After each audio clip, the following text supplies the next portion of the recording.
안녕하세요. 향기설입니다. 이 시간에는 회개, 리펜턴스에 대해서 말씀을 묵상하겠습니다. 회개 개념에 대해서 일반적으로 이렇게 알려져 있습니다. 한 숭배의 믿음을 채택하면서 또 다른 것을 바꾸는 것으로 잘 알려져 있습니다. 그들의 마음의 변화를 분명하게 가졌으며 몇 가지 생각을 고치지만 성경적인 회개는 아닙니다. 진정한 회개는 진리에 관한 인정이 먼저 일어나는 것이 포함되고 있습니다. 바울은 그것을 분명하게 말하고 있습니다. 스스로 반대하는 자들을 온유함으로 일깨워 주어야 하리라.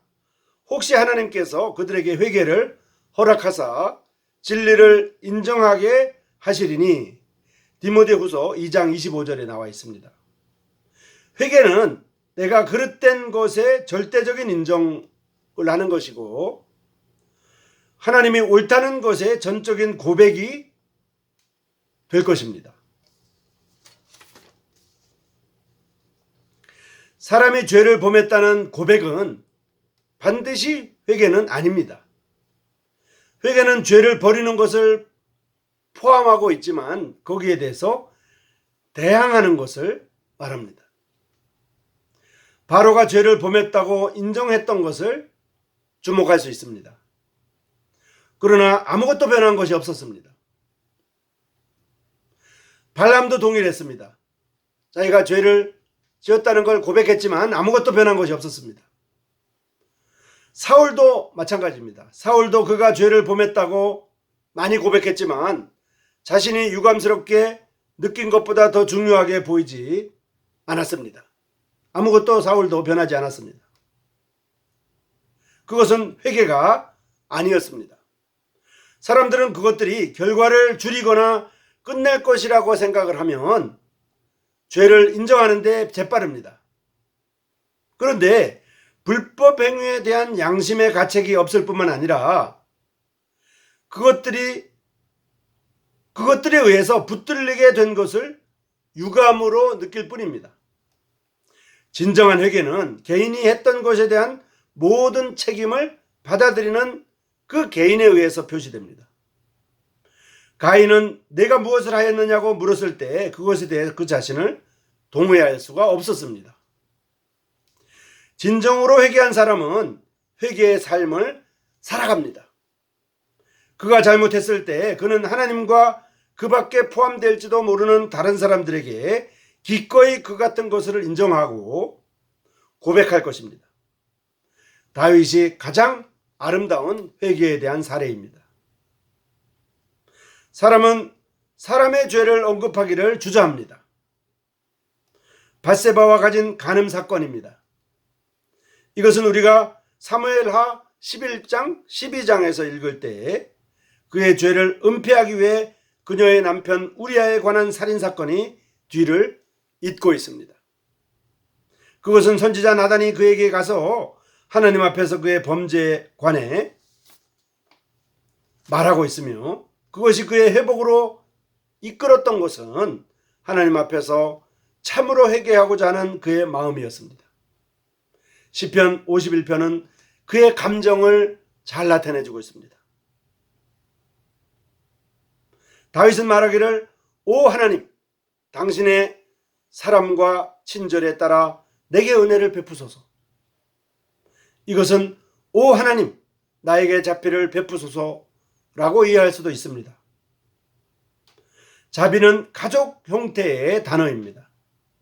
그것은 아들이 그의 아버지에게 부탁하는 것을 주저하지 않는 것입니다. 다윗은 가족의 일원이었다는 것을 잘 알고 있었습니다. 하나님과 자신이 가족 관계라는 것을 잘 알고 있었다는 뜻입니다. 나중에 어떻게 그가 무비보셋을 대우했는가를 주목할 수가 있습니다. 그는 말했습니다. 내가 그에게 하나님의 친절을 베풀리라. 다른 말로 내가 그에게 하나님의 은혜를 베풀리라. 사무엘하 9장 3절입니다. 이건 참으로 회개를 알고 있는 사람의 말입니다. 하나님께 나아가서 자신의 죄를 인정합니다.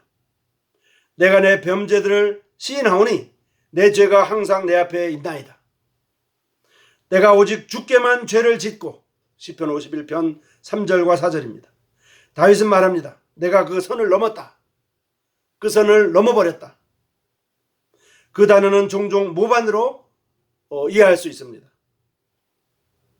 그는 말했습니다. 내 죄가 항상 내 앞에 있습니다. 내가 깨어나니 거기에도 내 죄가 있습니다. 내가 감각을 잃음으로 거기에 누웠습니다. 그것은 내 앞에 항상 있습니다. 내 죄가 내 앞에 항상 있다는 말입니다. 거듭나지 않음보다 회개의 필요성이 하나님의 자녀들 안에 훨씬 더 민감하게 요구되고 있습니다. 다윗이 이해했던 것은 그의 죄가 바로 밧세바를 불리하게 한 것이 아니었습니다. 그의 죄가 그것은 우리아에 대한 것도 아니었습니다. 그것은 하나님을 거역한 것이라고 그가 이해했습니다.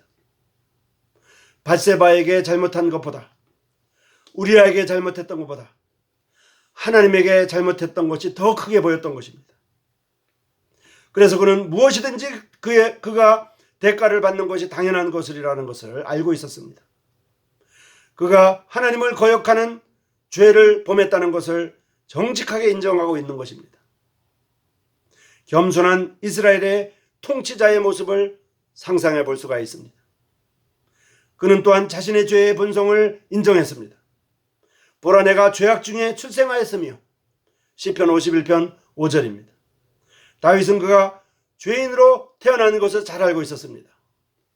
아담의 죄 때문에 모든 사람이 출생과 행동으로 죄인으로 태어났다는 것을 알고 있었던 것입니다. 오늘날 이 시간에 우리 중에 많은 메마름에 대한 이유는 믿는 자로서 우리들 안에 회개의 결핍입니다. 내 이름으로 일컫는 내 백성이 그 악한 길에서 떠나 스스로 겸비하고 기도하여 내 얼굴을 구하면 내가 하늘에서 듣고 그 죄를 사하고 그 땅을 고칠지라. 역대하 7장 14절의 말씀입니다. 다윗은 그의 마음에 부흥을 경험한 사람이었습니다. 그의 마음에 부흥을 경험한 사람이었습니다. 그는 진정한 부서짐과 진정한 회개를 나타내었습니다. 다윗은 이제 다시 한번 사용될 준비를 했습니다. 이 세상에서 무엇인가 더럽혀지고 있을 때 그것은 쓸모없이 선반에 두고 있는 것입니다. 하나님의 왕국에서는, 하나님의 나라에서는 그릇이 깨어질 때까지는 사용될 수 없습니다. 그 그릇은 다시 깨어져야만 사용될 수 있는 것입니다. 성경은 이러한 단어로 결말을 짓습니다. 그녀가 회개하지 않았다고 계시록 2장 2절에 말합니다. 그들이 회개하지 않았다고 계시록 16장 9절에 말하고 있습니다. 한 개인이 회개하지 않았다. 한 개인이 회개하지 않았다. 한 단체가 회개하지 않았다. 한 단체가 회개하지 않았다고 계시록 2장과 16장에서 말하고 있는 것입니다. 하나님은 우리의 마음에 진정한 부흥을 가져오실 수가 있습니다. 가져오실 수 있으십니다. 우리는 우리의 생활에서 정직할 수도 있습니다.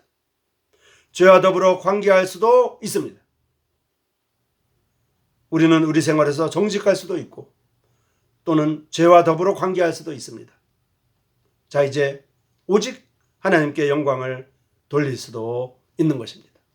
이 시간에는 회개에 대해서, 리펜턴스에 대해서 묵상했습니다. 회개의 참된 사례는 다윗입니다.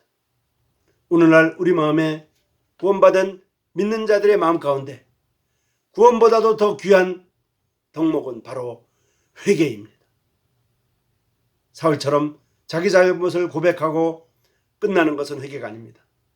발람처럼 자기 잘못을 뉘우치고 끝나는 것은 회개가 아닙니다. 바로처럼 자기 잘못을 고백하는 그 차원은 회개가 아닙니다. 그의 삶이 바뀌어야 됩니다. 그의 태도가 바뀌어야 됩니다. 그가 진심으로 깨어져야 됩니다. 다윗처럼 다윗은 완전히 자신이 깨어졌기 때문에 다시 하나님께 쓰임받을 준비가 되었던 것입니다. 자, 우리는 하나님 앞에 우리 자신이 완전히 깨어져야 됩니다. 여러분 고맙습니다.